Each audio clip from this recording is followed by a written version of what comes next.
বুঝলে প্রিয় প্রেম বাংলা আপনার বাবা মা ও প্রিয়জনের জন্য এক নতুন বাংলা গল্পের উপহার। চন্দ্রিকা ঘরে এসে রাগে গজগজ করতে লাগলো। জোর করে কি সব হয়? ওর এসব পার্টি ভালো লাগে না, তবু ওকে যেতে হবে কেন?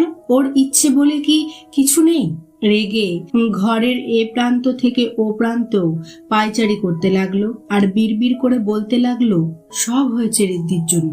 সকালে উঠেই মুখটা দেখতে হলো। সারাদিন এই বকা খেয়ে কাটাতে হবে রে চাঁদ। দাঁড়া, এরপর থেকে কোনো অ্যাসাইনমেন্ট করে দেব না আমি। আর কাকুকে বলবো যে তুই ক্লাস না করে কি করিস, সব বলে দেবো কাকুকে। এবার দেখ আমি কি করি।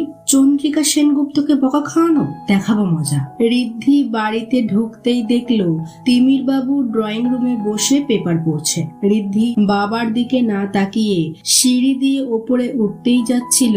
তিমির বাবু বললেন, দাঁড়াও, তোমার সাথে আমার কথা আছে, এখানে এসো।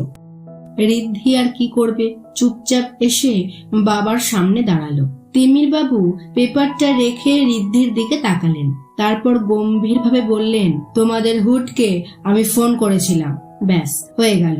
রিদ্ধি বুঝে গেছে আজ ওর রক্ষে নেই। হুড যে কি বলতে পারে সে ব্যাপারে রিদ্ধি পুরোপুরি জ্ঞাত। তিমির বাবু এবার চেঁচিয়ে বললেন, এসব কি হচ্ছেটা কি? ওখানে আমি তোমাকে পড়াশোনার জন্য পাঠিয়েছি, যাতে ভবিষ্যতে এই রায় গ্রুপ অফ ইন্ডাস্ট্রির যোগ্য হতে পারো, আর তুমি কলেজে গিয়ে ছি ছি ছি, আমার বলতেও লজ্জা করছে। একটা দিনও তোমাকে ক্লাসে দেখা যায় না, অথচ খাতায় তুমি প্রতিদিন প্রেজেন্ট, কোনোদিনও কোনো পড়াশোনা না, অথচ অ্যাসাইনমেন্ট হয়ে যায়, এক্সামও পাস হয়ে যায়। কিভাবে হয় এগুলো? বিবিএ অবধি আমি তোমার সব সহ্য করেছি, ভেবেছি ছেলে মানুষ, সময় হলে সব ঠিক হয়ে যাবে, কিন্তু আমি ভুল ছিলাম। তোমার মতো ছেলেরা কোনোদিনও বদলাবে না। তুমি কি ভাবো তোমার এই চালাকিগুলো প্রফেসররা বুঝতে পারে না? সব পারে, শুধু আমার জন্য তোমাকে কিছু বলে না। ছি, আমার সম্মানকে এক নিমিষে ধুলোয় মিশিয়ে দিতে লজ্জা করে না? এত চিৎকারে ঋতু দেবীও রান্নাঘর থেকে বেরিয়ে আসেন। ঋতু দেবী, আহ, ও তো এই সবে এলো, একটু পরে এই নিয়ে কথা বললে। তিমির বাবু ঋতু দেবীর দিকে তাকিয়ে সেই একই গলায় বললেন, চুপ করো, তুমি এই বিষয়ে একটাও কথা বলবে না।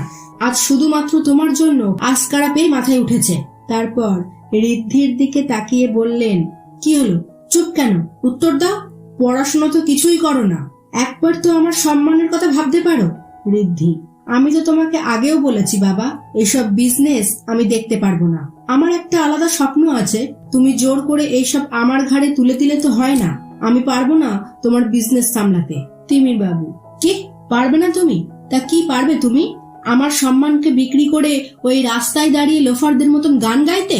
ঋদ্ধি, বাবা তুমি গান নিয়ে কিছু বলবে না, আমাকে অপমান করার করো, আমার গানকে কিছু বলবে না। তুমি বোঝো কি গানের? তিমির বাবু, বলবো, 100 বার বলবো। কি করবে তুমি? ওই গান এই বাড়িতে চলবে না। আমার টাকায় থাকবে, আমার টাকায় খাবে, আবার বড় বড় কথা কিসের? আমার কথা না শুনলে এই বাড়িতে থাকা যাবে না। ঋদ্ধি, ওহো, তোমার যত প্রবলেম সব তো আমাকে নিয়ে না? বোন যখন ডাক্তারি পড়তে গেল, কই তখন তো তাকে আটকালে না? আমি অন্য কিছু করলেই দোষ? তিমির বাবু এত চিৎকারে হাঁপাতে শুরু করে দিয়েছে, তবু উনি চিৎকার করে বললেন, শোনো, তোমার বোন ডাক্তারি পড়ছে, তোমার মতো বেলেল্লাপানা করছে না। এবার তিমির বাবু বুকে হাত দিয়ে বসে পড়লেন আর জোরে জোরে হাঁপাতে লাগলেন। ঋতু দেবী, তুমি এত চিৎকার করো না, আবার শরীরটা খারাপ হবে। তিমির বাবু, হোক খারাপ, তোমার ছেলে আমাকে শান্তিতে বাঁচতে দেবে না, আমি মরে গেলে তোর শান্তি। ঋতু দেবী, উফ, দোহাই তোমার, আর উত্তেজিত হয়েও না, নাও জলটা খাও। ঋদ্ধি, ঠিক আছে, তোমার যখন এতই প্রবলেম আমাকে নিয়ে, আমি থাকবো না এই বাড়িতে, আমি আজই বাড়ি ছেড়ে চলে যাব। ঋতু দেবী, এই বাবু এরকম করিস না, তুই তো তোর বাবাকে চিনিস। এই বাবু, বাবু। ততক্ষণে ঋদ্ধি ঘরে ঢুকে ব্যাগ গোছাতে শুরু করেছে।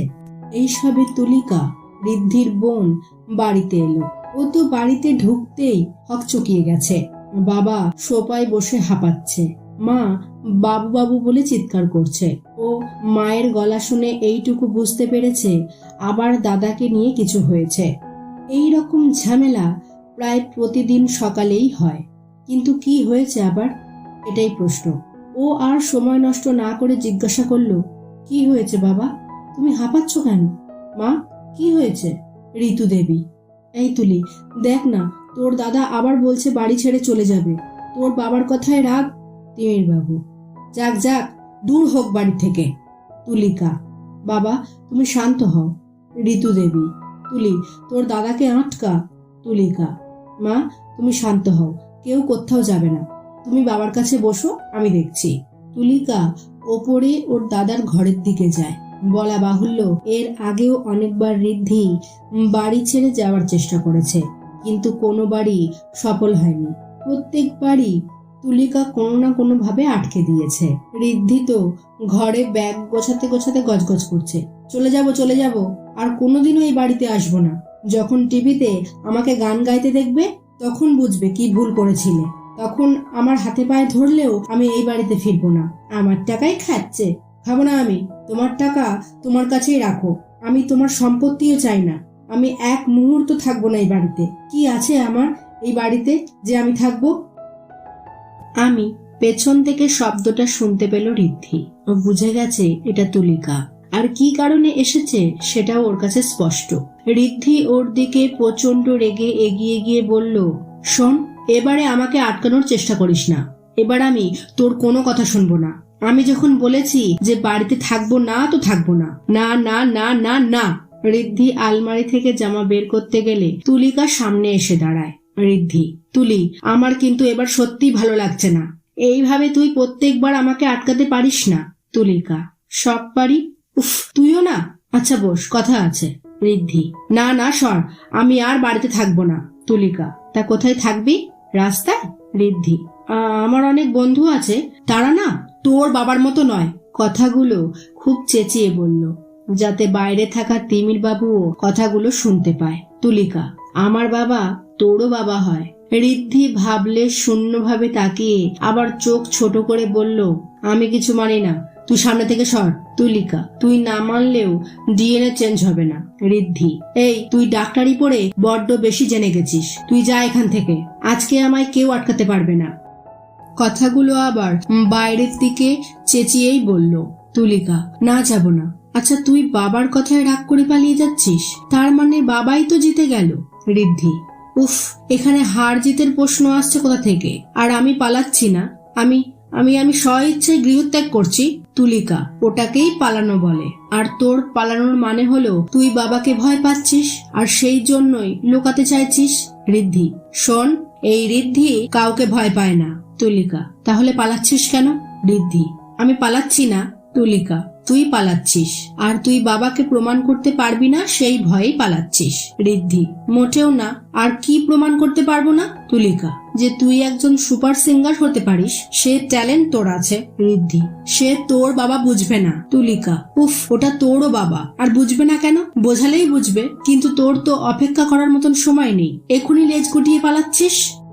তারপর ঋদ্ধির দিকে তাকিয়ে গম্ভীরভাবে বলল, না না, তোর দ্বারা হবে না, তুই বাবাকে প্রমাণ করতে পারবি না। তারপর আর চোখে একবার ঋদ্ধির মুখটা দেখে নিল। কাজে লেগেছে ওষুধটা। ঋদ্ধির মুখ দেখেই বুঝতে পারলো তুলিকা। ঋদ্ধি, এই তুলি, এবার কিন্তু বাজে বকছিস তুই। আমি যথেষ্ট ভালো গান করি। তুলিকা, আমি জানি দাদা ভাই, আমি জানি। তো তুই আমাকে একটা কথা বল, তুই বাড়ি ছেড়ে চলে গেলে এই কথাটা তো প্রমাণ হবে না যে তুই ভালো গান করিস, বরং বাবা জানবে তার ছেলে কিছু পারে না। ঋদ্ধি বিছানায় বসে পড়ল। তারপর কিছুক্ষণ ভেবে বলল, তা ঠিক, কিন্তু প্রমাণ করব কি করে? তুলিকা, সময়ের অপেক্ষা, ঠিক সময় ঠিক জিনিস প্রমাণ হয়ে যাবে। তার আগে তুই এই হুটহাট ডিসিশন নেওয়াটা বন্ধ করতো। ঋদ্ধি, বাবা জানিস আজ আমাকে কি বলেছে? তুলিকা, বুঝতে পারছি আমি। ঋদ্ধি, কি বুঝবে তুই? তোকে তো আর শুনতে হয় না। তুলিকা, কি শুনতে হয়নি? তুলিকা, কি শুনতে হয়নি? ডাক্তারিতে ভর্তির আগে প্রতিদিন এইসব কথা শুনতে হতো, এখন স্কলারশিপের জন্য আর কিছু বলে না। ঋদ্ধি একটা দীর্ঘশ্বাস ফেললো। তুলিকা, চিন্তা করিস না দাদা ভাই, সব ঠিক হয়ে যাবে। ঋদ্ধি, এই বাড়িতে তুই একমাত্র আমাকে বুঝিস, জানিস তো? তুলিকা, জানি তো। এই বোনটার কথা ভেবে প্লিজ এইসব উল্টো পাল্টা সিদ্ধান্ত নিস না। ঋদ্ধি, বড্ড বড় হয়ে গেছে আমার বোনটা। তুলিকা কিছু বলতে যাবে তার আগেই তুলিকার ফোনটা বেজে উঠল। এর আগেও বেজেছিল, কিন্তু তুলিকা কেটে দিয়েছিল। মিউট করে রাখায় আওয়াজ হয়নি, কিন্তু দাদার সামনে এখন কাটতেও যাচ্ছে না। কাটলেই দাদা হাজারটা প্রশ্ন করবে। তুলিকা, আচ্ছা দাদা, তাহলে আমি মাকে বলে আসি। প্ল্যান আপাতত পোস্টপন তো? রিদ্ধি হেসে বলল, হ্যাঁ রে হ্যাঁ, এই বোনটা যতদিন এই বাড়িতে আছে ততদিন এই বাড়ি ছেড়ে যেতে পারবো না। তুলিকা ফোনটা রিসিভ করেই কথা বলতে বলতেই রিদ্ধির ঘর থেকে বেরোলো। তুলিকা, আরে বাবা, এতবার যখন ফোনটা কেটে দিচ্ছি তাহলে নিশ্চয়ই আমি খুব ব্যস্ত আছি, একটুও অপেক্ষা করা যায় না? এটাও কি একবারও আমাকে বলা যেত না? ঠিক আছে, ডিস্টার্ব করছি না, যা কাজ করার কর। তুলিকা, আরে রাগ করো না, আসলে দাদা। যা, ফোনটাই কেটে দিল। দূর, পরে দেখবো। মা, মা, ও মা, খেতে দাও আমাকে। গল্পটা কেমন লাগলো অবশ্যই জানাবেন, কোনো ভুল থাকলে বলবেন, আর ভালো লাগলে অবশ্যই লাইক, কমেন্ট, শেয়ার করে দেবেন এবং চ্যানেলটি সাবস্ক্রাইব করতে ভুলবেন না। আবার দেখা হবে চতুর্থ পর্বতে। ততদিন ভালো থাকবেন, সুস্থ থাকবেন। ধন্যবাদ।